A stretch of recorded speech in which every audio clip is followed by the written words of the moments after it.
Welcome to the deep dive. We take your sources, we dig in, and we pull out the key insights. Today, we're looking at Servant of a Dark God by John Brown, All right. a really compelling piece of fiction. And it's more than just a story, isn't it? It feels like a whole world meticulously built. It's got its own rules, its own deep history, and some pretty unsettling stuff hidden just under the surface. Yeah, absolutely. And our mission here really is to explore those layers. We're looking Yeah. at the magic system, the different groups, the factions, Mm-hmm. and also these kind of surprising reveals Mm. about identity and power and what happens to the characters. You've given us a lot to work with, so yeah, let's pull on some threads. Okay, let's start with Talen. He's our way in, this young Cormite, sort of thrust into these huge events, and we see his family almost immediately. There's his brother, Key. Yeah, the sources describe him as built like a bull, just massive. Right. And his sister, River. Yeah. She's a healer, but the sources mention something else. She's deadly with household objects. Yeah, yeah, it's quite specific. Deadly with spoons, pots, and sticks at 20 yards. Even garden clogs. It's a great little detail. It really is. It kind of hints that even the everyday stuff here isn't quite normal. Exactly. And that seemingly mundane world, it gives way to serious threats really fast. You find out the Coramites are, well, a conquered people. They pay tribute to the Mokadians. They're masters. Right, they're masters. But they're trying to hold on to some rights, like Mhm. refuge. It's precarious. And then things get even darker. These bone faces show up pretty early. Oh, yeah. Barbarian raiders. Yeah. The sources call them bloody people. They enslave, they sacrifice. And the detail about the trophies, the fingers. Uh-huh. Desiccated and rotting digits from slaves they value. It's chilling. It establishes a really brutal backdrop right away. It makes you wonder how anyone survives. It really does. And then, the Sleth. Tellen has this awful first encounter related to them, doesn't he? He gets beaten up trying to get into a village. Yeah, denied entry. And then he hears these reports.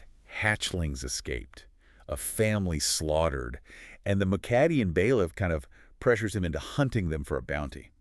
So, what exactly are these Sleth? They sound terrifying. Well, that's the key thing. Mhm. We aren't just monsters in the typical sense. Mm. The sources describe them as things that can steal your soul away, then walk about in your body, Wow. or manifest changes, like grown horns or gills. Mm. They're linked to unnumbered abominations, Mm. even filing their teeth into fangs to, well, butcher people. So it's not just a physical threat, it's like an identity threat. Precisely. It strikes at the core of who you are. It's a fundamental danger in this world. Okay, so moving on, there's this whole other layer of power that starts to unfold. It really comes into focus during that attack on Sparrow, the smith. And his family, yeah. His wife, Curity, who we know is the listener's mother in this context, she does something incredible, moves like a snake, like the wind, throws her husband across the room. Yeah, with awful strength and speed. It's not just, adrenaline. This is clearly something different, something beyond normal human ability. So what is it? How is this different from other things we see? Well, you're right. It is different. Hmm. And her actions, they're really our first proper glimpse into this hidden lore.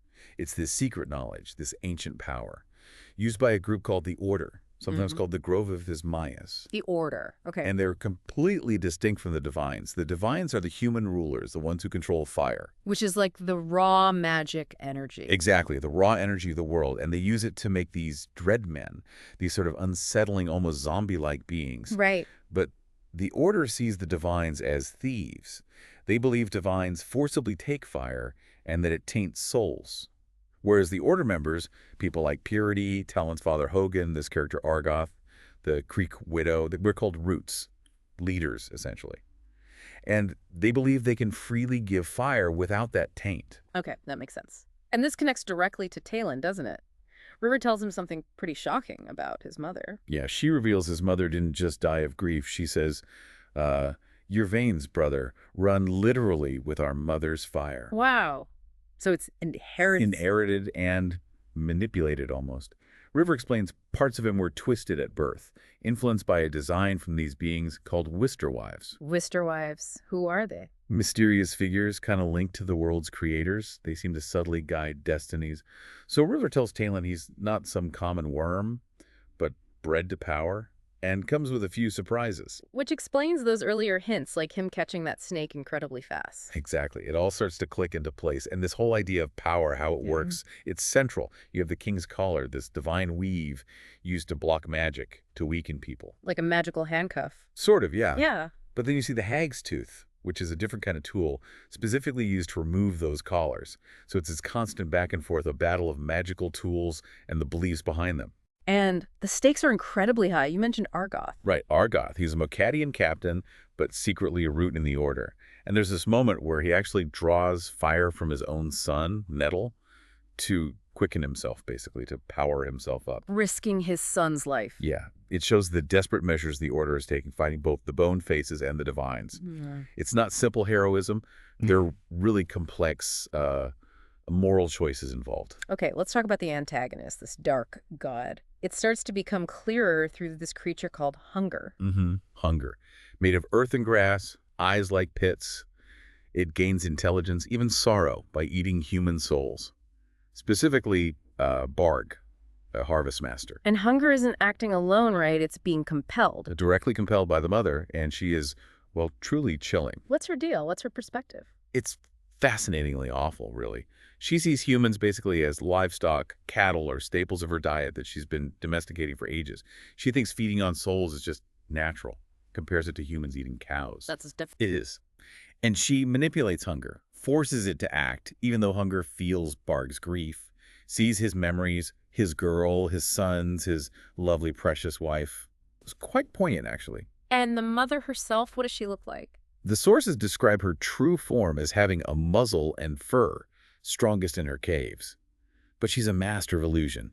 She can appear as this incredibly beautiful woman. Before revealing the monster beneath. Exactly. Black pits for eyes and a sucker mouth full of sharp teeth.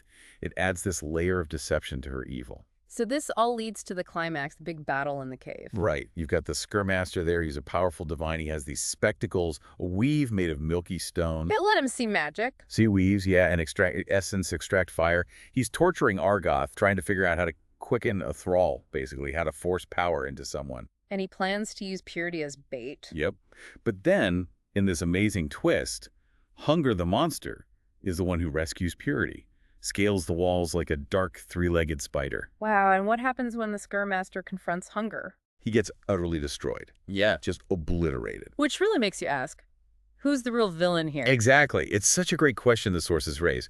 The mother eats souls, yes, but the divines also steal life. They rip fire from people to make those dreadmen who just waste away. It completely blurs the line. It does. It suggests that real villainy isn't about looking monstrous. It's about intent, about how you use power, whoever you are. And Talen's big heroic moment isn't just fighting, it's realizing. He realizes his mother, Purity, who has now become the mother. Wait, Purity is the mother. Yes, that's the devastating reveal for him. She's not some savior. She's this force of illusion, of consumption, and he has to choose to fight her. How does he even do that? He channels his own fire, that unique fire given by the Wister wives, into Hunger. He essentially overloads the creature's stomachs, causing it to explode. Destroying Hunger and the mother within it. Yes, it's a huge act, physically devastating for him. His body screamed, the sources say, but it saves his remaining family and stops the immediate threat. But the cost is immense. Hogan and Purity, his parents, are dead. Confirmed dead. And the survivors are in bad shape. River's injured. Key is fading. The Creek widow is badly hurt, smashed mouth, missing teeth. Talen himself is just reeling, physically, emotionally wrecked. It sounds incredibly bleak. Is there any hope left? Well, yes, in a way. There's this sense of continued purpose. The survivors gather, and importantly, the order isn't finished. Not by a long shot. What's their next move? Argoth and another character, Shim, they realize they need extreme measures. Their goal now is to open the Book and Crown of Hismayas. Ancient artifacts. Yeah, objects of immense lore and power. They think this will let them raise their own army of dreadmen. Not just to fight other men, but the masters behind them, hinting at even bigger threats. So they're looking for a leader. They are. Someone who can bear the weight of the victor's crown. It shows the conflict is just entering a new, perhaps even larger phase. The fight is definitely not over. And Talen, where does this leave him? He started as just a boy. He really steps up, doesn't he? Despite everything, despite the confusion, the loss, he takes the hag's tooth. He uses the Dreadman's armor left behind. He even prepares hunger stomachs as a kind of tribute. A tribute to the monster. Yes, but also to the souls it consumed. He says, this is to honor the bravery of Barg, Larthur, and all the many other things that compose the servant of our enemy. May they find the safe path in the world of souls. That's incredibly profound. It shows how much he's changed. He's gone from being naive to being the central figure in a huge conflict, understanding the complexities, the costs. So, thinking about this whole world, where monsters can grieve, where supposed gods are just illusions, where taking fire and giving fire both have consequences, what does it mean to be powerful or heroic? That's really the core question, isn't it? The sources present a world where courage isn't just about swinging a sword. It's about seeing the hidden truths, understanding the shades of gray, and making choices, even when those choices involve terrible sacrifice. What truly defines a hero in a world like that? Well, that wraps up our deep dive into John Brown's Servant of a Dark God. We've journeyed through a world full of family secrets, ancient powers, and these really deep questions about survival, identity, and good versus evil. Yeah, and it leaves you thinking, doesn't it? Power itself, this fire, is neutral if it's only defined by the intentions of the person using it. Well, how much of our own world, our own struggles, are maybe just about what we choose to do or not do with the power, the fire that we have? A provocative thought indeed. Thank you for joining us for this deep dive. Until next time, keep digging for those nuggets of insight.